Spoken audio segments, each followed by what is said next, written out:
നമ്മള് എന്താ പറഞ്ഞ ഹിസ്റ്ററിയുടെ ഒരു ഫസ്റ്റ് ചാപ്റ്റർ ജസ്റ്റ് സ്റ്റാർട്ട് ചെയ്യുന്നു. നോക്കൂ, ചാപ്റ്റർ 1. അതൊരു ഒരു ടേം ഉള്ളത് കാർട്ടോഗ്രാഫർ എന്നൊരു ടേം നമുക്ക് പഠിക്കാനുണ്ട്. ടേം ജസ്റ്റ് ഒന്ന് അറിയാൻ വേണ്ടി മാത്രമായിട്ട് കാർട്ടോഗ്രാഫർ എന്ന് ഉദ്ദേശിക്കുന്നത് എന്താണെന്ന് വെച്ചിട്ടുണ്ടെങ്കിൽ നമ്മുടെ ഭൂമിശാസ്ത്രപരമായ കാര്യങ്ങളൊക്കെ റെക്കോർഡ് ചെയ്യുന്ന ആളെയാണ് കാർട്ടോഗ്രാഫർ എന്ന് വിളിക്കുന്നത്. ജസ്റ്റ് ആ ഒരു ടേം നമുക്ക് പഠിക്കാനൊക്കെ. പിന്നെ what you understand in the context of the chapter. ഈ ചാപ്റ്ററിൽ നമുക്ക് എന്തൊക്കെ പഠിക്കാൻ പറ്റുന്നതാണ്. When the historians read documents. ഈ ഹിസ്റ്റോറിക്കൽ ഡോക്യുമെന്റ്സ് റീഡ് ചെയ്യും ഏതൊക്കെയാണത്? Text maps from the past. They have to be sensitive to the different historical backgrounds. ചില ഈ ടെക്സ്റ്റും മാപ്പൊക്കെ വെച്ചിട്ടുണ്ടെങ്കിൽ പല ഹിസ്റ്റോറിക്കൽ ബാക്ക്ഗ്രൗണ്ടിനോട് സെൻസിറ്റീവ് ആണത്, അതിനോട് വളരെ കണക്റ്റഡ് ആണത്. The context in which the formation about the past and produced. അപ്പൊ നമ്മൾ ഏത് കോണ്ടെക്സ്റ്റിലാണ് അത് പ്രൊഡ്യൂസ് ചെയ്തത് എന്നുള്ളത് മനസ്സിലാക്കണം. ഇവിടെ ബേസിക്കലി ഉദ്ദേശിക്കുന്നത് എന്താ വെച്ചിട്ടുണ്ടെങ്കിൽ, ഇപ്പോ പഴയ കാലങ്ങളിൽ നമ്മൾ ഒരു സാധനം മെഷർ ചെയ്യുമ്പോഴോ അല്ലെങ്കിൽ എന്തെങ്കിലും ചെയ്യുമ്പോൾ ഉണ്ടാകുന്ന കറക്ഷൻസിനെ കുറിച്ചിട്ടാണ് മെയിനായിട്ട് അവർ ചെയ്യുന്നത്. നിങ്ങളുടെ ടെക്സ്റ്റ് ബുക്കിൽ അൽ ഇദ്രിസി എന്ന് പറഞ്ഞ ആള് റെക്കോർഡ് ചെയ്ത ഫസ്റ്റ് ഇന്ത്യൻ മാപ്പും അതുപോലെ തന്നെ പിന്നീട് റെക്കോർഡ് ചെയ്തത് ഫസ്റ്റ് ഇന്ത്യൻ മാപ്പ് റെക്കോർഡ് ചെയ്തത് ഏകദേശം ഇങ്ങനത്തെ ഒരു രൂപത്തിലാണ് അത് റെക്കോർഡ് ചെയ്തത്. എനിക്ക് കാണിക്കാൻ മാർഗമില്ല. ശ്രീലങ്ക ഇവിടെ നോർത്ത് ഇങ്ങനെയൊക്കെ ആയിട്ട്, പിന്നെ ഇന്ത്യ ഇങ്ങനെ പരന്ന് കിടക്കുന്ന രൂപത്തിലാണ് അത് കാണിച്ചിട്ടുള്ളത്. അത് പിന്നീട് അവിടുന്ന് ഒരു 100 ചില വർഷം കഴിയുമ്പോൾ അത് എങ്ങനെ റെക്കോർഡ് ചെയ്തെന്നുള്ളത് കാണിക്കുന്നത്. അപ്പൊ ഇവിടെ ഈ കോണ്ടെക്സ്റ്റ് എന്ന് ഉദ്ദേശിക്കുന്നത് ആ ഡോക്യുമെന്റിൽ ഉണ്ടാകാവുന്ന കറക്ഷൻസിനെ കുറിച്ചിട്ടാണ്, എന്തെല്ലാം തെറ്റുകൾ അതിനകത്ത് സംഭവിക്കാം തുടങ്ങിയ കാര്യങ്ങളെ കുറിച്ചിട്ടാണ് ഈ ചാപ്റ്ററിൽ നമ്മൾ മെയിനായിട്ട് ഡിസ്കസ് ചെയ്യാൻ പോകുന്നത്. കണ്ടിന്യൂ ചെയ്യാം.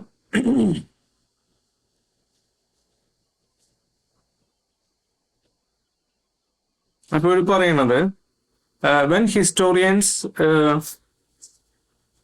ജസ്റ്റ് നമ്മൾ പറഞ്ഞല്ലോ what we are going to study in this chapter. ഈ ചാപ്റ്ററിൽ നമ്മൾ എന്തെല്ലാം കാര്യങ്ങളാണ് നമ്മൾ പഠിക്കാൻ പോണത്. New and old terminologies. ഓരോ വാക്കുകൾക്കും വന്നിട്ടുള്ള വ്യത്യാസങ്ങൾ, ഓരോ കാലഘട്ടങ്ങളിൽ ഓരോ വാക്കുകൾക്ക് വന്നിട്ടുള്ള വ്യത്യാസങ്ങൾ. Historians and the sources. ഹിസ്റ്ററിനെ കുറിച്ച് പഠിക്കുന്ന ആൾക്കാരുടെ സോഴ്സുകൾ, അവർക്ക് ആ ഇൻഫർമേഷൻ കിട്ടുന്ന സോഴ്സുകൾ ഏതാണെന്നുള്ളത്. New and solution political groups.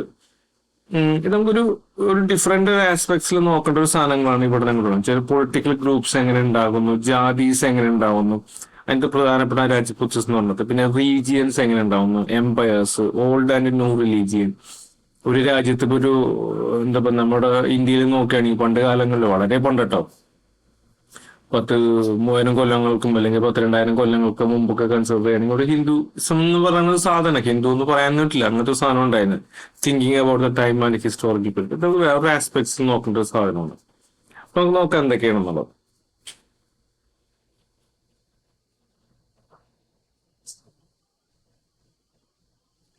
പറയണത് ന്യൂ ആൻഡ് ഓൾഡ് ടെർമിനോളജീസ്.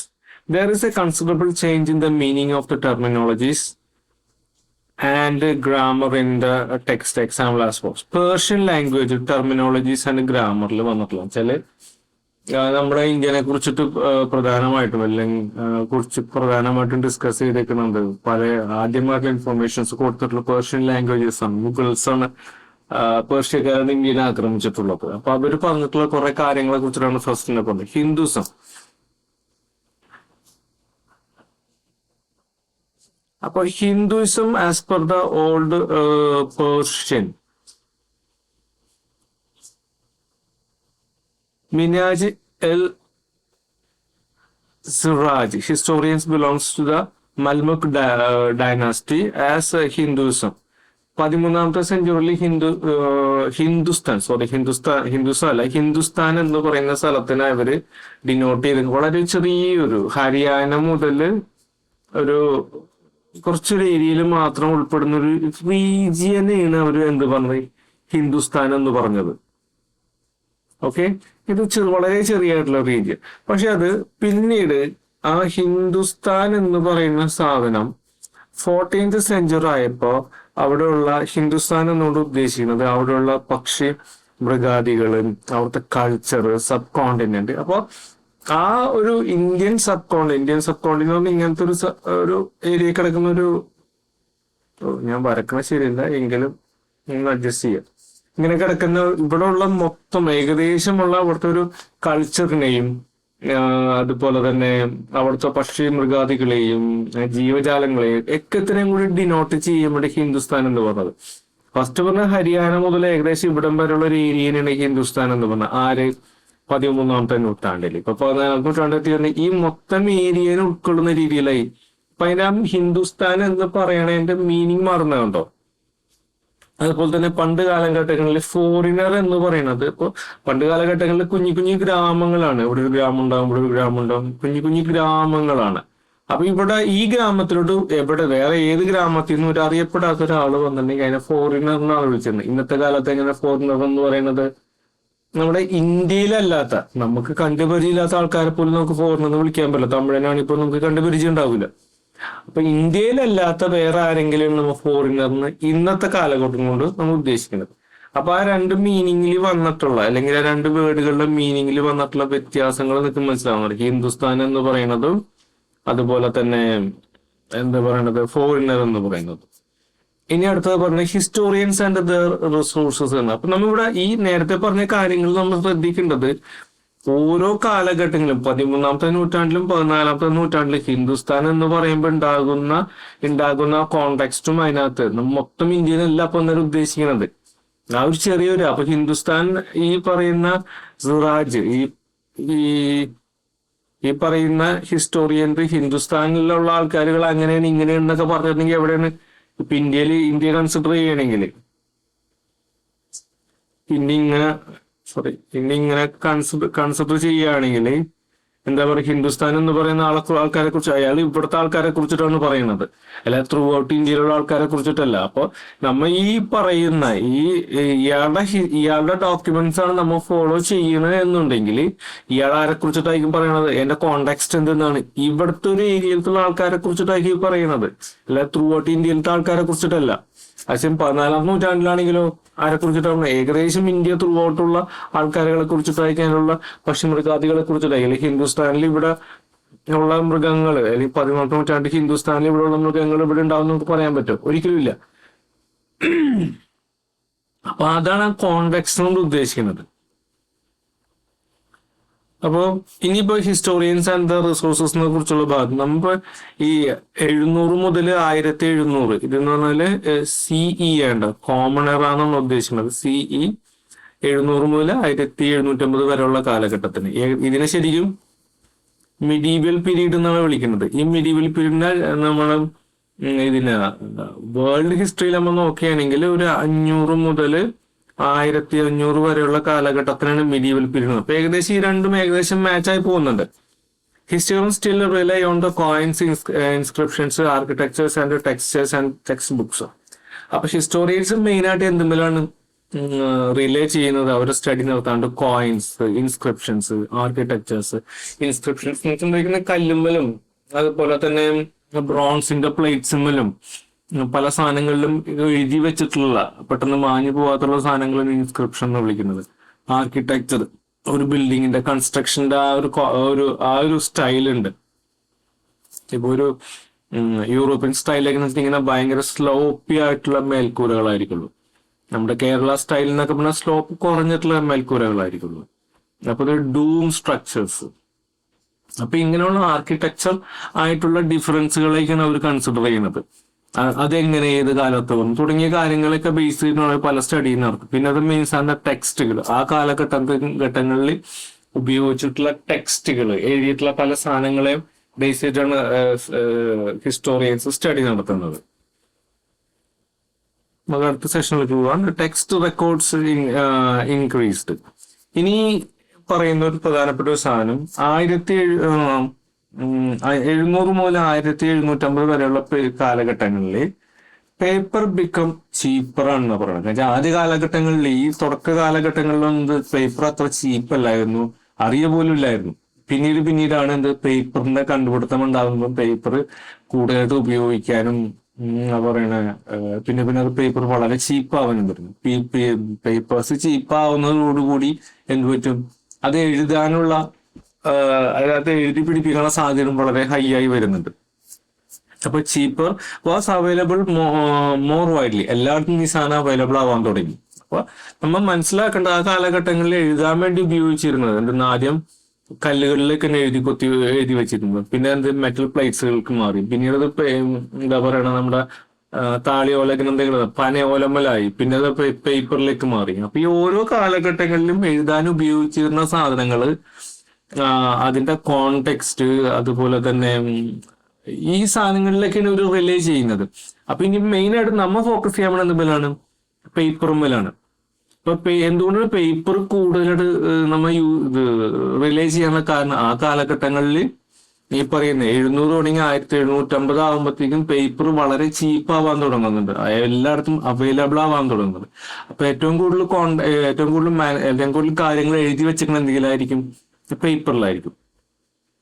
അപ്പൊ what else written in the, അപ്പൊ ഇനിയിപ്പോ നമ്മൾ പറയാൻ പോണത് ഈ പേപ്പറിൽ ഇവർ എന്തായിരിക്കും എഴുതി വരുന്നത്, വല്ല കഥയായിരിക്കോ കവിതയായിരിക്കോ തുടങ്ങിയ കാര്യങ്ങൾ നമ്മൾ നോക്കാൻ പോണത്. ഈ പേപ്പറുകളിൽ എഴുതിയിട്ടുള്ള കാര്യങ്ങൾ എന്തൊക്കെയാന്ന് വെച്ചിട്ടുണ്ടെങ്കിൽ, മെയിൻ ആയിട്ട് അബൌട്ട് ദ ഹോളി ടെക്സ്റ്റ്, നമ്മുടെ വിശുദ്ധമായ ഗ്രന്ഥങ്ങൾ മുഴുവൻ എഴുതിക്കണ ഇങ്ങനെയുള്ള പേപ്പറുകളിലാണ്. അബൌട്ട് ദ കിങ്സ്, രാജാക്കന്മാരെ കുറിച്ച്, letters and teachings of science, petitions, judicial records, ഈ വക കാര്യങ്ങളൊക്കെയാണ് ഈ പേപ്പറിൽ ഉണ്ടാവുന്നത്. ഇതിനെയൊക്കെ ബേസ് ചെയ്തുകൊണ്ടാണ് ഹിസ്റ്റോറിയൻസ് സ്റ്റഡി നടത്തുന്നത്. ഈ സ്റ്റഡി നടത്തുമ്പോൾ എപ്പോഴും ഞാൻ പറയുന്നു, എന്തും കൂടി കൺസിഡർ ചെയ്യണം, ആ കാലഘട്ടത്തിൽ അതിൻ്റെ ഉള്ളിലേക്ക് വന്നു ചേരാവുന്ന ഡിഫക്ട്സുകളും അല്ലെങ്കിൽ എററുകളും അല്ലെങ്കിൽ അവർ ഉദ്ദേശിക്കുന്ന മീനിങ്ങുകളും കൺസിഡർ ചെയ്തിട്ട് വേണം ഈ സാധനങ്ങളെ ഹിസ്റ്റോറിയൻസ് അനാലിസിസ് ചെയ്യാൻ വേണ്ടിയിട്ട്. അപ്പൊ നമ്മുടെ മെയിനായിട്ട് നമുക്കിവിടെ വരുന്ന ക്വസ്റ്റ്യൻസ് എന്തെല്ലാം കാര്യങ്ങൾ ഡിനോട്ട് ചെയ്യണം, ഈ പേപ്പറുകളിൽ എന്തൊക്കെയാണ് എഴുതിയിരിക്കണ കാര്യങ്ങൾ നമ്മൾ ജസ്റ്റ് നോട്ട് ചെയ്ത് പോകണം. അടുത്ത ഭാഗം, now rise another question, how these text were circulated. അപ്പൊ ഈ ടെക്സ്റ്റ് എന്തിനാണ് ആക്ച്വലി നമ്മൾ ചെയ്തതെന്നൊന്ന് മനസ്സിലാക്കണം. ഈ ടെക്സ്റ്റുകൾ എന്തിനായിരിക്കും ചെയ്തിരിക്കുന്നത്, മറ്റുള്ളവരെ പഠിപ്പിക്കാൻ വേണ്ടിയിട്ടാണ്, അല്ലാതെ എഴുതി ഭദ്രമായി സൂക്ഷിക്കാൻ വേണ്ടിയിട്ടില്ല. ഇപ്പൊ ഹോളി ടെക്സ്റ്റ് എഴുതുന്നത് എന്തിനാണ്, മറ്റുള്ളവരെ പഠിപ്പിക്കാൻ വേണ്ടിയിട്ടാണ്. രാജാക്കന്മാരെ കുറിച്ച് പറയാൻ എന്തിനാണ്, രാജാവിന് നാട്ടുകാരുടെ ഇടയിൽ ഒരുപാട് പ്രശസ്തി കിട്ടാൻ വേണ്ടിയിട്ടാണ്. അതുപോലെ തന്നെ ടീച്ചിങ്സുകൾ, പെറ്റീഷൻസ്, ജുഡീഷ്യൽ റെക്കോർഡ്സ്, ഇതൊക്കെ എന്തിനാണ്, ജനങ്ങൾക്ക് അറിയാനും അറിയിക്കാനും വേണ്ടിയിട്ടാണ്. അപ്പോൾ ഇങ്ങനെ ഈ അറിയിക്കാൻ വേണ്ടിയിട്ട് എഴുതുന്ന കാര്യങ്ങളിൽ എന്തെല്ലാം പ്രശ്നങ്ങൾ ഉണ്ടാവും എന്നാണ് പറയുന്നത്. Now rise another question, how these text were circulated and because there was no printing. അവിടെ പ്രിന്റിങ് ഇല്ലാത്ത കാലഘട്ടങ്ങളിൽ നമുക്ക് ഒരു ബുക്ക് തന്നെ ലോകം മുഴുവൻ കൂടെ കാണിക്കാൻ പറ്റില്ലല്ലോ.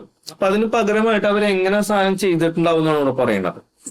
At the time of the text were copied and ആ സമയത്ത് എന്താ ചെയ്തത്, ടെക്സ്റ്റുകൾ എഴുതാൻ അറിയുന്ന ആൾക്കാർ കോപ്പി ചെയ്യും by hand and called manuscript. അപ്പൊ മാൻസ്ക്രിപ്റ്റ് എന്താണെന്ന് മനസ്സിലായില്ല, ഹാൻഡ് റിട്ടേൺ ടെക്സ്റ്റുകളാണ് നമ്മൾ എന്താ വിളിക്കുന്നത്, മാൻസ്ക്രിപ്റ്റ് എന്ന് വിളിക്കുന്നത്.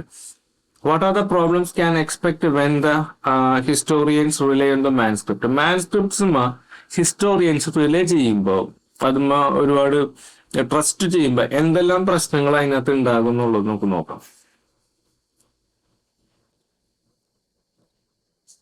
Now we will talk about the manuscripts and scribes. Scribes എന്ന് പറയുന്നത് ഇങ്ങനെയുള്ള ഹോളി ടെക്സ്റ്റുകളെ മാറ്റി എഴുതുന്ന ആൾക്കാരുകളാണ് നമ്മൾ സ്ക്രൈബ്സ് എന്ന് വിളിക്കുന്നത്.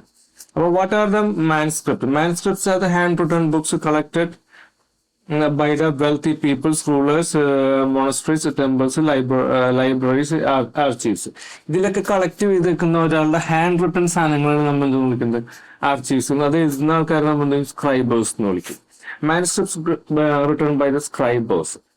അപ്പൊ ഈ മാൻസ്ക്രിപ്റ്റ്സ് എന്ന് വെച്ചാൽ ഒരാൾ ആദ്യമായിട്ട് എഴുതുന്നതും അതിനെ കോപ്പി ചെയ്യുന്ന സാധനങ്ങൾ നമ്മൾ എന്താ വിളിക്കുന്നത്, സ്ക്രൈബ്സ് എന്ന് വിളിക്കുന്നത്. Who are the scribes? Excellent copy writers. Waiters എന്നാണ് എഴുതിയിരിക്കുന്നത്, റൈറ്റേഴ്സ് ആണ് അടുത്തത്.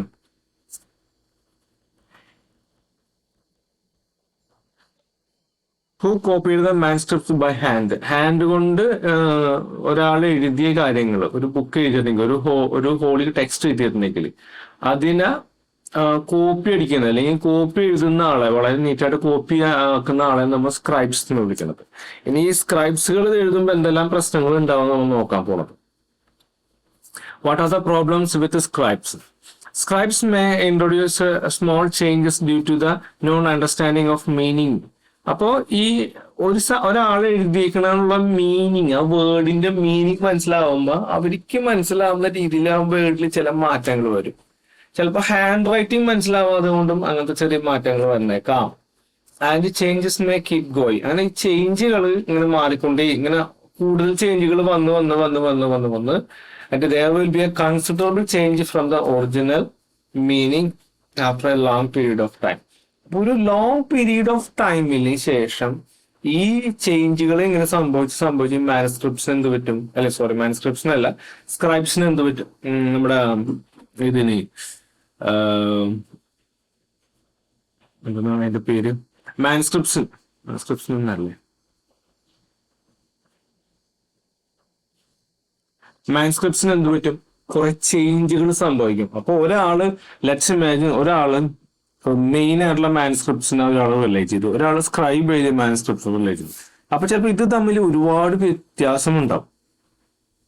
അപ്പൊ ഇത് രണ്ടും ചിലപ്പോൾ എഴുതിയേക്കണ ഒരേ കാലഘട്ടത്തിലൊക്കെ ആയിരിക്കും, ചിലപ്പോൾ 100 വർഷത്തിന്റെ വ്യത്യാസമൊക്കെ ഉണ്ടാവുള്ളൂ. അപ്പൊ നമുക്ക് ചിലപ്പോൾ ഇത് രണ്ട് ടെക്സ്റ്റ് ആയിട്ട് മേ ബി തോന്നിയേക്കാം. ചിലപ്പോൾ രണ്ടും ഉദ്ദേശം എന്തിനായിരിക്കും, ഒരു സാധനങ്ങളെ കുറിച്ചിട്ട് തന്നെ ആയിരിക്കും ഉണ്ടാവുന്നത്. അപ്പൊ ഇവിടുത്തെ ഒരു കാലഘട്ടത്തിന്റെ ഒരു ഡിഫറൻസ് ആയിരിക്കാം, അല്ലെങ്കിൽ ചിലപ്പോൾ ഒരു സെയിം കാലഘട്ടത്തിൽ തന്നെ പല ആൾക്കാരുകൾ ഇതിനെ മാറി മാറി മാറി എഴുതി വന്നപ്പോൾ അതിന്റെ മീനിങ്ങിൽ വന്നുള്ള വ്യത്യാസമായിരിക്കും. അപ്പൊ ഈ ഒരു കാര്യം മാനുസ്ക്രിപ്റ്റ്സ് നമ്മൾ കൺസിഡർ ചെയ്യുന്നില്ല, ടെക്സ്റ്റുകൾ കൺസിഡർ ചെയ്യുമ്പോൾ നമ്മൾ ശ്രദ്ധിക്കേണ്ടതുണ്ട് ഹിസ്റ്റോറിയൻസ് എന്നുള്ള രീതിയിൽ കേട്ടോ. ഇനി അടുത്ത് പറയുന്നത് what are the next problems with manuscripts? Authors may revise their chronicles manuscripts തന്നെ at different times. These hand returns often create confusions. ഇപ്പൊ ഒരു സമയത്ത് ലെറ്റ്സ് ഇമാജിൻ ഒരു പർട്ടിക്കുലർ ടൈമിൽ വിചാരിക്കും, ഒരു ടൈമിൽ ഒരു മാനുസ്ക്രിപ്റ്റ് എഴുതി, അവിടുന്ന് ഒരു 10 കൊല്ലം കഴിഞ്ഞപ്പോൾ അടുത്തത് എഴുതി. അപ്പൊ ഇതിനകത്ത് ഇത് രണ്ടും എഴുതിയേക്കണത് ഒരേ കാര്യങ്ങളെ കുറിച്ച് ഒരേ ആൾ തന്നെയാണ് കേട്ടാ. അപ്പോ നമുക്കറിയില്ല ഇത് ആരാണ് എഴുതിയേക്കണെന്നുള്ളത്. അപ്പൊ ഇതിനകത്ത് ഉപയോഗിക്കുന്ന വാക്കുകളും അതിനകത്ത് ഉപയോഗിക്കുന്ന സ്റ്റൈൽസും അതുപോലെ തന്നെ അതിന്റെ ഹാൻഡ് റൈറ്റിംഗ്, കാലം കഴിയുമ്പോൾ നമ്മുടെ ഹാൻഡ് റൈറ്റിംഗ് വ്യത്യാസം വരുമല്ലോ. അപ്പൊ ഇതെല്ലാം കൂടി കൺസിഡർ ചെയ്ത് നോക്കുമ്പോൾ ചിലപ്പോൾ ഈ മാനുസ്ക്രിപ്ഷന് എന്താണ് ചില വ്യത്യാസങ്ങൾ ഫീൽ ചെയ്യും. അപ്പൊ നമ്മൾ എന്ത് ചെയ്യും, തെറ്റിദ്ധരിക്കും. ഇതൊരു എക്സ് എന്ന് പറഞ്ഞ ആളും ഇതൊരു വൈ എന്ന് പറഞ്ഞ ആളാന്ന് എഴുതിയാണ് തെറ്റിദ്ധരിക്കും. അങ്ങനെ ഉണ്ടാവുന്ന ഇൻസിഡൻസിനെ കുറിച്ചിട്ടാണ് പറയുന്നത്. എന്താ പറയാ, because of the change in the hand writing and the styles of writing. അപ്പൊ ആ എഴുതുന്ന രീതിയിൽ വന്നിട്ടുള്ള വ്യത്യാസങ്ങൾ കൊണ്ട് നമ്മൾ ഈ മാനുസ്ക്രിപ്ഷൻ നമ്മൾ എന്ത് ചെയ്യും, മിസ്റ്റേക്ക് ആയിട്ട് എടുക്കാം. അങ്ങനെ ഉണ്ടായിട്ടുള്ള ഒരു സാധനമാണ് എന്താണ് സയ്യിദ് ബിൻ ബർണീസ് ക്രോണിക്കൽസ് എന്ന് പറഞ്ഞ ഒരു ബുക്ക് ഉണ്ടായിരുന്നു. അത് കുറച്ച് കൺഫ്യൂഷൻസ് ക്രിയേറ്റ് ചെയ്യുന്നത്. അയാൾ ഫസ്റ്റ് ക്രോണിക്കൽ ഇറങ്ങിയത് എപ്പോഴായിരുന്നു, 1356. പിന്നെ അത് അവിടുന്ന് ഒരു ആഫ്റ്റർ 2 years ശേഷം അയാൾ പറഞ്ഞിട്ടുണ്ടായിരുന്നു. അപ്പൊ ഇത് ഉണ്ടാക്കി കഴിഞ്ഞപ്പോൾ എന്ത് പറ്റി, പിന്നീട് വന്ന ഹിസ്റ്റോറിയൻസ് ചെക്ക് ചെയ്യുമ്പോൾ അവർക്ക് എന്താ തോന്നി, രണ്ടായിട്ട് തോന്നി. പിന്നെ എന്ത് 1960 ഇത് രണ്ടും ഒന്നാണെന്നോ മനസ്സിലാക്കുന്നത്. It was believe that return only one book till 1960. Then later found the authenticity of the books. പിന്നീടാണ് 1960 അപ്പൊ എത്ര വർഷം എടുത്തു നോക്കിയേ, ഈ രണ്ട് കാലഘട്ടങ്ങൾ എടുത്തു നോക്കിയേ, എന്താ ഏകദേശം ഒരു 600 വർഷത്തിന്റെ വ്യത്യാസമുണ്ട്. അപ്പോ 600 വർഷങ്ങൾക്ക് ശേഷമാണ് നമ്മൾ മനസ്സിലാക്കുന്നത്, അല്ലെങ്കിൽ അതിന്റെ ഇടയിൽ ഇതിനെക്കുറിച്ച് പഠിച്ചിട്ടുള്ള ആൾക്കാരുകളെല്ലാം എന്താണ് രണ്ടായിട്ട് കൺസിഡർ ചെയ്തിട്ടുണ്ടാകും. അപ്പൊ ഈ 600 വർഷങ്ങൾക്ക് ശേഷമാണ് ഇയാള് ഒരേ കാര്യങ്ങളെ കുറിച്ച് 2 ടെക്സ്റ്റ് എഴുതിയിരുന്നത്. അതിനകത്ത് കുറച്ചും കൂടി വ്യത്യാസങ്ങൾ വരുത്തിയിട്ട് ടെക്സ്റ്റുകൾ എഴുതിയിട്ടുണ്ട്. റിവൈസ് ചെയ്യാൻ ഉദ്ദേശിക്കുന്നത് ചെറിയ ചേഞ്ചുകൾ വരുത്തുക എന്നുള്ളതാണ്, റൂൾസിലൊക്കെ ചേഞ്ച് വരുത്തുന്ന പോലെ. ഇനി നമുക്ക് പഠിക്കാനുള്ളത് ഒരു social group, new social and political group. Social എന്ന് വെച്ചിട്ടുണ്ടെങ്കിൽ അറൌണ്ട് അസ് എന്നാണ് ഉദ്ദേശിക്കുന്നത്. പൊളിറ്റിക്കൽ എന്ന് വെച്ചിട്ടുണ്ടെങ്കിൽ അതിന്റെ definition relation between rulers and people എന്നുള്ളതാണ് കൺസെപ്റ്റ് ആണ് എടുക്കേണ്ടത്. റൂള് ചെയ്യുമ്പം റൂളേഴ്സും എന്താ പറയണ ജനങ്ങളും തമ്മിലുള്ള ബന്ധം. സോഷ്യൽ എന്ന് വെച്ചാൽ ഞാൻ ജീവിക്കുന്ന ചുറ്റുപാടും തമ്മിലുള്ള ബന്ധം സോഷ്യൽ എന്ന് പറഞ്ഞ ഉദ്ദേശിക്കുന്നത്. ഇത് പറയുന്നത് 700 മുതൽ 1750 വരെയുള്ള കാലഘട്ടങ്ങൾ was the period of great migration. എന്താണ് ഈ മൈഗ്രേഷൻ കൊണ്ട് ഉദ്ദേശിക്കുന്നത്? നിങ്ങൾക്കറിയാം, ഇന്ത്യ എന്ന് പറയുന്ന രാജ്യത്തിന് അങ്ങനത്തെ ഏകദേശം ഇന്ത്യ പോലെ തോന്നുന്നുണ്ട്. ഇന്ത്യ എന്ന് പറയുന്ന രാജ്യത്തിന് പല പല കാലഘട്ടങ്ങളിട്ട് പല പല രാജാക്കന്മാരെ ആക്രമിച്ചിട്ടുണ്ട് അവിടുന്ന് ഇവിടുന്നൊക്കെ ആയിട്ട്, ബ്രിട്ടീഷേഴ്സും ഓരോക്കെ. അപ്പൊ ഈ ഓരോ ആക്രമണം നടക്കുമ്പോഴും ഇവിടെ നിന്നുള്ള ഈ ആക്രമിക്കപ്പെടുന്ന ആൾക്കാരുള്ള, അല്ലെങ്കിൽ ഈ ആക്രമിച്ച രാജാക്കന്മാരുടെ കൂടെയുള്ള പല ആൾക്കാരുകളും ഇങ്ങോട്ട് വരും. അതുപോലെ തന്നെ വേറെ സ്ഥലങ്ങളിൽ നിന്ന് എന്ത് പറ്റും, വേറെ കുറെ ആൾക്കാരുകൾ ഇന്ത്യയിലോട്ടും ഇന്ത്യയിൽ നിന്നും അങ്ങോട്ടും ഒക്കെ പോകാനുള്ള സാധ്യത. അപ്പൊ ഈ ഒരു പീരീഡിനെ നമ്മൾ വിളിക്കുന്നത് ഏറ്റവും കൂടുതൽ മൈഗ്രേഷൻസ് നടന്ന ഒരു പീരീഡാണ്. മൈഗ്രേഷൻ ഒരു ഗ്രൂപ്പ് ഓഫ് പീപ്പിൾ ഒരു സ്ഥലത്ത് നിന്ന് വേറെ സ്ഥലത്തേക്ക് മൈഗ്രേറ്റ് പോകുക എന്നുള്ളതാണ്. ഇപ്പൊ ഗൾഫിലോട്ട് കേരളക്കാർ പോകുന്നത് അതിനെന്താ മൈഗ്രേഷൻ തന്നെ പറഞ്ഞ ഒരു രീതിയിൽ, അല്ലെങ്കിൽ മൈഗ്രേഷൻ വിസ അല്ലെങ്കിൽ UK പോയിട്ട് താമസിക്കുന്നുണ്ട് ആൾക്കാർ, അതിനെ മൈഗ്രേഷൻ തന്നെ പറയുന്നത്. അപ്പൊ എന്തിനാണ് ഈ മൈഗ്രേഷൻ നടന്നതെന്നുള്ളതാണ് പറയുന്നത്. എന്താണ്? In search of opportunity this always leads to the different conflicts and competitions between the many groups. അപ്പൊ ഇങ്ങനെ ഉണ്ടാകുമ്പോൾ പല കോൺഫ്ലിക്ട്സുകളും ഉണ്ടാവും. അപ്പൊ ഈ കോൺഫ്ലിക്ട്സുകൾ നടക്കുമ്പോൾ എന്തെല്ലാം പുതിയ പുതിയ പൊളിറ്റിക്കൽ ഗ്രൂപ്പും സോഷ്യൽ ഗ്രൂപ്പ്സും എങ്ങനെയാണ് ഉണ്ടാകുന്നത്, ഇങ്ങനെ കോൺഫ്ലിക്ട്സിന്റെ ഇടയിൽ നിന്നുള്ള നമ്മൾ പഠിക്കാണ്. When two cultures mix together, there will be exchange of technologies. This will help the people to improve their life and level and better living productivity. അപ്പം രണ്ട് കൾച്ചറുകൾ തമ്മിൽ മിക്സ് ആകുമ്പോൾ അവിടെ എന്തുണ്ടാവും, അവിടെ ഉപയോഗിക്കുന്ന പല ടെക്നോളജികളുടെയും ഒരു എക്സ്ചേഞ്ച് നടക്കും. അപ്പൊ ഇതുകൊണ്ട് എന്തുകൊണ്ടാണ് എക്സ്ചേഞ്ചിനെ അവർ അഡോപ്റ്റ് ചെയ്യാൻ കാരണം, ലൈഫ് കുറെ കൂടി ബെറ്റർ ആയിട്ട് ഈസി ആക്കുന്നു, കുറെ കൂടി നല്ല ലിവിങ് സ്റ്റാൻഡേർഡ്സ് കൊണ്ടുവരുന്നു. ഇതുകൊണ്ടാണ് ആൾക്കാർ അതിനെ അഡോപ്റ്റ് ചെയ്യുന്നത്. ഒരു എക്സാമ്പിൾ പറഞ്ഞ പേർഷ്യൻ വീലാണ് കേട്ടോ, വാട്ടർ വീലാണ്, sorry, Persian water wheel, spinning wheel, fire arms, ഇതൊക്കെ ഒരു മൈഗ്രേഷന്റെ ഭാഗമായിട്ട് ഒരു സ്ഥലത്ത് നിന്ന് വേറെ സ്ഥലത്തേക്ക് ഷിഫ്റ്റ് അല്ലെങ്കിൽ അഡോപ്റ്റ് ചെയ്തിട്ടുള്ള പല സിസ്റ്റങ്ങളുമാണ്. നമ്മളും അങ്ങനെ തന്നെയാണല്ലോ, ഒരു സ്ഥലത്ത് നിന്ന് വേറെ സ്ഥലത്ത് പോകുമ്പോൾ അവിടുത്തെ നല്ല കാര്യങ്ങൾ നമ്മൾ അഡോപ്റ്റ് ചെയ്യുള്ളൂ, അതന്നെ ഒരു പറയുന്നുള്ളൂ. Arrival of new food and beverages, പുതിയ ഫുഡുകൾ, എന്താ കുടിക്കുന്ന സാധനങ്ങൾ, അതിന്റെ എന്താ potatoes, corns, chillies, tea, coffee, ഇതൊക്കെ എന്തിന്റെ ഭാഗമായിട്ട് നമ്മുടെ നാട്ടിൽ ഇപ്പൊ ഇന്ത്യനെ കൺസിഡർ ചെയ്യണമെങ്കിൽ ഇതെല്ലാം ഈ പൊട്ടാറ്റോസ്, കോൺ, ചില്ലി, ടീ, കോഫി ഒക്കെ നമ്മുടെ നാട്ടിൽ ഉണ്ടായിരുന്നില്ല. ഇതെല്ലാം നമ്മുടെ മൈഗ്രേഷൻസിന്റെ ഭാഗമായിട്ട് പല ഫോറിനേഴ്സും നമ്മളിവിടെ കൊണ്ടുവന്നിട്ടാണ് നമുക്കത് ഇവിടെ നമ്മളോട് ഉപയോഗിക്കുന്നത്, അല്ലെങ്കിൽ ഫസ്റ്റ് ഉപയോഗിച്ചത്, പിന്നീട് നമ്മളുടെ പ്രൊഡക്ഷൻ സ്റ്റാർട്ട് ചെയ്തു. ഇനി ന്യൂ ഐഡിയാസ്, പുതിയ പുതിയ ഐഡിയകൾ നമ്മുടെ ലൈഫിൽ എങ്ങനെയൊക്കെ ഉണ്ട്. How new ideas come to our continents due to the migrations and capturing of other areas there was an exchange of thoughts. എന്താണ് exchange of thought, believe, concept. Later this leads to development of new political and social groups when some of the group focused on their own jobs and some got new opportunities. ഈ പറഞ്ഞ കാര്യങ്ങൾ എന്താണെന്ന് വെച്ചിട്ടുണ്ടെങ്കിൽ ഇപ്പൊ ഒരു ഗ്രൂപ്പിൽ നിന്ന് ഒരു സ്ഥലത്ത് നിന്ന് വേറെ ആൾക്കാരുണ്ട്, അവര് നമ്മുടെ നാട്ടിലോട്ട് വരുമ്പോ അവര് കൊണ്ടുവരുന്ന അവരുടെ കൾച്ചർ ഉണ്ടാവും, അവരുടെ ബിലീഫ്സ് ഉണ്ടാവും. അപ്പൊ ഇതൊക്കെ നമ്മുടെ നാട്ടിലോട്ട് വരുമ്പോ അത് നല്ലതാണെങ്കിൽ, അത് നമ്മളെ ഇമ്പ്രൂവ് ചെയ്യാൻ കപ്പാസിറ്റി ഉള്ളതാണെങ്കിൽ അതും നമ്മൾ അഡോപ്റ്റ് ചെയ്യാൻ തുടങ്ങും. അപ്പൊ അങ്ങനെ വരുമ്പോ ആ രീതിയിൽ ജീവിക്കുന്നത്. ഇപ്പൊ നോക്കൂ, ഇപ്പൊ ഒരു രാജ്യത്തേക്ക് കുറെ ആൾക്കാരുകൾ വരുന്നു, ഇവിടെ ഓൾറെഡി കുറെ ആൾക്കാരുകളുണ്ട്. ഇവിടെ ഈ നീല കളറിൽ കാണിക്കുന്ന കുറെ ആൾക്കാരുകളാണ്. ഇവിടെ ഈ പച്ച കളറിൽ കാണിക്കാൻ പോണത് ഇവിടെ വന്ന് മൈഗ്രേറ്റ് ചെയ്തിട്ടുള്ള ഇങ്ങനെ ഇന്റർമിക്സ് ചെയ്തിട്ടുള്ള ആൾക്കാരാണ്. അപ്പൊ ഇതിനകത്തുനിന്ന് കുറെ ആൾക്കാരുകൾ ഇതെല്ലാം അഡോപ്റ്റ് ചെയ്തുകൊണ്ട് ഇതിനകത്ത് നിന്ന് കുറെ ആൾക്കാരുകൾ എന്തെങ്കിലും ഒരു സ്പെഷ്യൽ ഗ്രൂപ്പായിട്ട് മാറുകയാണ്. അവരുടെ കയ്യിൽ എന്തുകൊണ്ട് നീലയുടെ സ്വഭാവമുണ്ട്, പച്ചയുടെ സ്വഭാവമുണ്ട്. അപ്പൊ ഇവരെന്ത് ചെയ്യും, ഇത് രണ്ടെണ്ണത്തിലും പെടാത്തൊരു ഗ്രൂപ്പായി മാറി. മനസ്സിലാവുണ്ടോ പുതിയൊരു ഗ്രൂപ്പ് ഉണ്ടാവുന്നത്? അപ്പൊ അതേപോലെ നമ്മുടെ സൊസൈറ്റിയിൽ പുതിയ ഗ്രൂപ്പ്സുകൾ ഉണ്ടാവുന്നത്. അപ്പോ ഇവിടെ പറയുന്നത് എന്താണ്, പുതിയ ഗ്രൂപ്പുകൾ, പൊളിറ്റിക്കൽ ആൻഡ് സോഷ്യൽ ഗ്രൂപ്പ്സ് ഉണ്ടാവുകയും when some of these group focus their own jobs, അവരുടെ ജോബുകളിൽ അവരവരുടെ ജോലികളിൽ വ്യാപൃതരായപ്പോൾ അല്ലെങ്കിൽ ഫോക്കസ് ചെയ്തപ്പോൾ എന്ത് പറ്റി, സം ഗോട്ട് ന്യൂ ഓപ്പർച്യൂണിറ്റി. ഒരു പുതിയ വേറെ കുറെ ആൾക്കാർക്ക് പുതിയ ഓപ്പർച്യൂണിറ്റി കിട്ടി. എന്താണ്? Protecting other people and their interest. വെച്ചിട്ടുണ്ടെങ്കിൽ ഈ ഗ്രൂപ്പിൽ വെച്ചാൽ ഇപ്പൊ ഇവിടെ മൈഗ്രേഷൻസ് അപ്പോഴും കണ്ടിന്യൂസ് നടന്നുകൊണ്ടിരിക്കുകയാണ്. അപ്പൊ ഇവിടുത്തെ പീപ്പിൾസിന്റെ ഇൻട്രസ്റ്റിനാ പ്രൊട്ടക്ട്, അപ്പൊ ഇവിടെ മൈഗ്രേഷൻ നടന്നുകൊണ്ടിരിക്കുക, പ്രൊട്ടക്ട് ചെയ്യണതിന്റെ ആ ഒരു ഉത്തരവാദിത്വം ഉദ്ദേശിക്കുന്നത് ഒരു ആർമി ഫോം ചെയ്യുന്നു എന്നാണ് ഇവിടെ ഉദ്ദേശിക്കുന്നത്. പുതിയ ഒരു രാജാവ് ഉണ്ടാകുന്നു, ഒരു ആർമി ഫോം ചെയ്യുന്നു, അങ്ങനെയുള്ള കാര്യങ്ങൾ അവിടെ നടക്കണം. അപ്പോൾ പുതിയൊരു ഓപ്പർച്യൂണിറ്റിയാണ് അവിടെ ഡെവലപ്പ് ചെയ്തത്. അപ്പൊ ആ രീതിയിൽ ഡെവലപ്പ് ചെയ്തിട്ടുള്ള കുറെ ആൾക്കാരുകളാണ് രജപുത്ര, മഹാരാഷ്ട്ര, സിങ്സ്, ഹോംസ്, for protecting the people and kings interest. ആ കേസ് ചെന്നൈയിൽ ഇന്ന് സ്ക്രൈബ്സ് എന്ന് പറഞ്ഞൊരു കാറ്റഗറി. സ്ക്രൈബ്സ് എന്ന് വെച്ചാൽ നമ്മൾ നേരത്തെ ഡിസ്കസ് ചെയ്തത്, ഇങ്ങനെ രാജാവിനും അല്ലെങ്കിൽ പുതിയ പുതിയ ടെക്സ്റ്റുകൾ ഉണ്ടാവുമ്പോൾ അതൊക്കെ എഴുതുന്ന ആൾക്കാരെയാണ് നമ്മൾ സ്ക്രൈബേഴ്സ് എന്ന് വിളിക്കുന്നത്. ഇനി അടുത്ത നമ്മൾ പറയുന്നത് ജാതി എങ്ങനെ ഉണ്ടായി എന്നുള്ളൊരു ചെറിയൊരു കാര്യം നമ്മൾ ഡിസ്കസ് ചെയ്യാൻ പോകുന്നത്.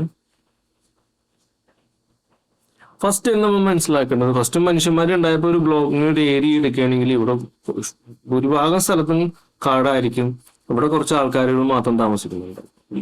നമ്മുടെ എന്താ പറയുക, നമ്മുടെ രാജ്യത്തെ ഒട്ടുമിക്ക ആൾക്കാരും പണ്ട് കാട്ടിലാണ് താമസിക്കുന്നത്. കുറച്ച് ആൾക്കാരുകൾ മാത്രമാണ് എന്തെന്ന് കാടല്ലാത്ത ഒരു സ്ഥലത്ത് കുറച്ചും കൂടി ആയിട്ട് ഇപ്പോഴത്തെ സിവിലൈസേഷനിൽ കുറച്ചും കൂടി സിവിലൈസ്ഡ് ഫോമിൽ താമസിച്ചുകൊണ്ടിരുന്നത്. അപ്പം ഗ്രാജുവലി ഇവിടുത്തെ ആൾക്കാർക്ക് കൂടുതൽ ഡിമാൻഡ്സ് വരുന്നു. ഇവിടുത്തെ ആൾക്കാർക്കും കൂടുതൽ ഡിമാൻഡ്സ് ഭക്ഷണ സാധനങ്ങൾക്കാണ് കേട്ടോ കൂടുതൽ ഡിമാൻഡ്സ് വരുന്നത്. അപ്പൊ ഇവരെന്ത് ചെയ്തു, ഈ കാട്ടിൽ കിടക്കുന്ന ആൾക്കാർ എന്ത് ചെയ്യുന്നു, ഇവിടുത്തെ കാടെല്ലാം ക്ലിയർ ചെയ്തു അവർ കൾട്ടിവേഷൻ സ്റ്റാർട്ട് ചെയ്യുന്നു ഇവിടെ. അപ്പൊ കൾട്ടിവേഷൻ സ്റ്റാർട്ട് ചെയ്ത് കഴിയുമ്പോൾ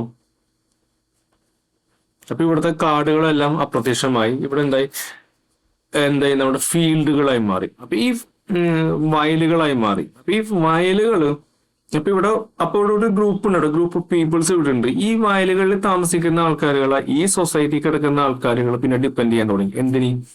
ഭക്ഷണത്തിന് വേണ്ടി. അങ്ങനെ എന്താ ഇവരെല്ലാവരും കൂടെ ഒരു സോഷ്യൽ ഗ്രൂപ്പായിട്ട് ഫോം ചെയ്യും, അല്ലെങ്കിൽ ഒരു സോഷ്യൽ ഗ്രൂപ്പായിട്ട് ഫോം ചെയ്യും. അങ്ങനെ ഈ സോഷ്യൽ ഗ്രൂപ്പ് വളരെ അങ്ങനെ ഫൈനലി ഇതൊരു വളരെ കോംപ്ലക്സ് ആയിട്ടുള്ള സോഷ്യൽ ഗ്രൂപ്പായിട്ട് മാറുകയും ചെയ്യും.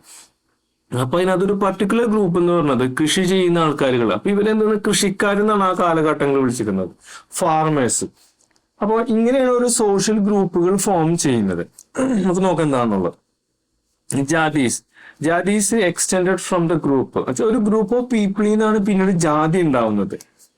Or the formations of the jati where the grouped on the basis of their background and their occupation. കണ്ട, ഞാൻ നേരത്തെ പറഞ്ഞില്ല. അപ്പൊ അവരുടെ ബാക്ക്ഗ്രൗണ്ടും ഓക്യുപ്പേഷൻ, കാട്ടിൽ താമസിക്കുന്ന ആൾക്കാർ, അതുപോലെ തന്നെ കൃഷി ചെയ്യുന്ന ആൾക്കാർ, അങ്ങനെയുള്ള ആൾക്കാർ ഒരു ജാതി ഫോം ചെയ്യും.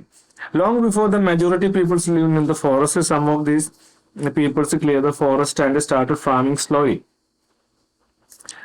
They become the part of the complex society and they become the farmers of the society. Meanwhile, some of the people doing അതേസമയം കുറച്ച് ആൾക്കാരെന്ത് ചെയ്തു, ബിസിനസ് ആണ് ചെയ്തുകൊണ്ടിരുന്നത്. Meanwhile, some of the people doing business and some often working in the field of the worship, so they become economic and socially different. ഇവിടെ ശ്രദ്ധിക്കണമെന്ന് വെച്ചാല് കുറച്ച് ആൾക്കാർ ബിസിനസ് ചെയ്യുന്നു, കുറച്ച് ആൾക്കാർ working in the field of the worship, ഇങ്ങനെ മതപരമായ കാര്യങ്ങളിൽ ചെയ്യുന്നു. അപ്പൊ ഇങ്ങനെയുള്ള കാര്യങ്ങൾ കണ്ടിന്യൂ ചെയ്യുന്ന സമയത്ത് ആൾക്കാരുടെ ഇടയിൽ എന്തുണ്ടാവും, ഒരു എക്കോണമിക് ആൻഡ് സോഷ്യൽ ഡിഫറൻസ് ഉണ്ടാവും. ഈ വാക്ക് ഇമ്പോർട്ടന്റ് ആണ് കേട്ടോ. അപ്പോൾ on the basis of the social and field of the work, on the basis of economic and field of the work. അപ്പൊ എക്കോണമിയുടെയും അവരുടെ ഫീൽഡിന്റെ വർക്ക് അല്ലെങ്കിൽ വർക്കിന്റെ ഏരിയനെ ബേസ് ചെയ്തുകൊണ്ട് on the base of social and economic difference. അപ്പൊ ഇങ്ങനെയുള്ള ഇതിന്റെ ബേസിൽ അവർ സോഷ്യൽ ആൻഡ് എക്കോണമിക് ആയിട്ടുള്ള ഡിഫറൻസ്, പീപ്പിൾസ് ആർ ഡിഫറൻഷിയേറ്റഡ്. എന്താണ്? On the basis social and economic difference, peoples were differentiated themselves and grouped into the jatis. അപ്പൊ ഇതിനകത്ത് തന്നെ ഈ ഗ്രൂപ്പ് ഇങ്ങനെ കൃഷി ചെയ്യുന്ന ആൾക്കാരുടെ കൂട്ടത്തിൽ തന്നെ സെപ്പറേറ്റ് ഗ്രൂപ്പ് ഉണ്ടാവുന്നുണ്ട്. അപ്പൊ ഈ രീതിയിലാണ് ജാതികൾ ഉണ്ടാകുന്നത്. ഇതിന്റെ സോഷ്യൽ, അപ്പൊ എന്തിന്റെ ബേസാണ്? Economic and field of work. അപ്പൊ ഇതിന്റെ അപ്പം ഒരു കാര്യം കൂടി വേണം കൂടെ കൂട്ടിച്ചേർക്കാം. Economic and field of work differentiate the people. നീ എന്ത് ജോലിയാണോ ചെയ്യുന്നത്, നിനക്ക് എന്തുമാത്രം സാമ്പത്തിക കണ്ടീഷൻ ഉണ്ട്, ഇതിനെല്ലാം ബേസ് ചെയ്തുകൊണ്ട് എന്താണ് ജാതികൾ, ഒരു ഗ്രൂപ്പുകൾ ഫോം ചെയ്യാൻ തുടങ്ങി. പിന്നീട് അത് ജാതിയായിട്ടാണ് അറിയപ്പെട്ടത്. അപ്പൊ അതിന്റെ ഉള്ളിൽ തന്നെ എന്താ സബ് കാസ്റ്റും ഫോം ചെയ്യുന്നുണ്ട്. More social and economic difference, more jatis and sub cast.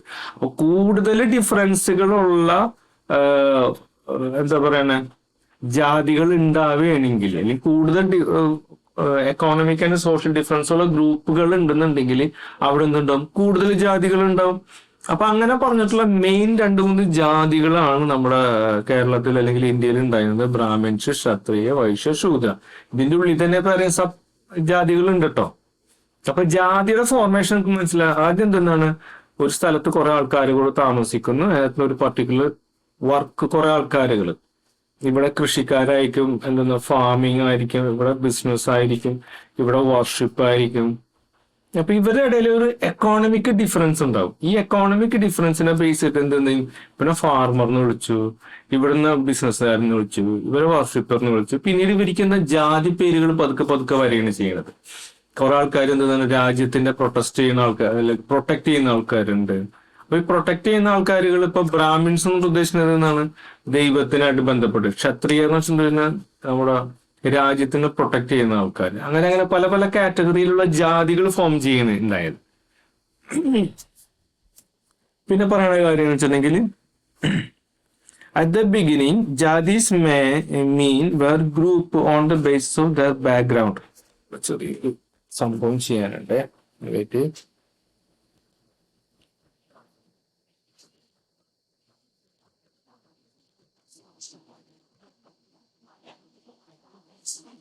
നേരത്തെ പറഞ്ഞ കാര്യങ്ങൾ തന്നെ.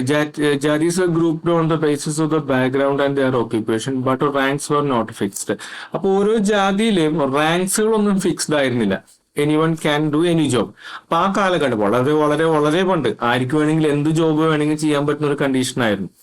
And status of the jatis were areas vary from areas to area.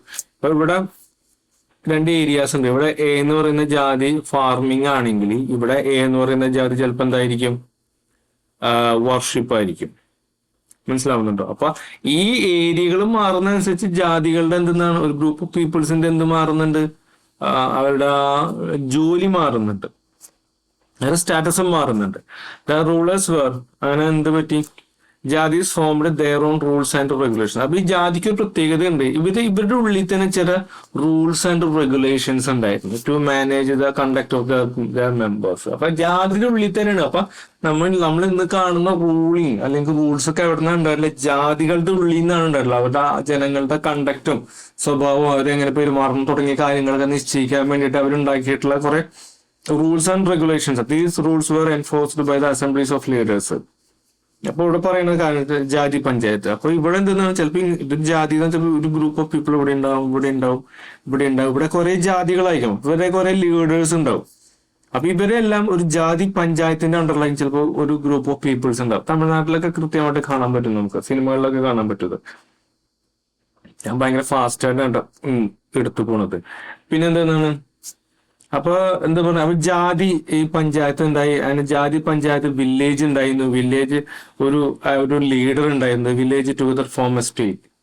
അതിന് ഒരുപാട് വില്ലേജുകൾ ചേർന്നിട്ടാണ് എന്താണ് സ്റ്റേറ്റ് ഉണ്ടാവുന്നത്. ദെൻ ലേറ്റർ ജാതി ബിക്കം ദ ബർത്ത്.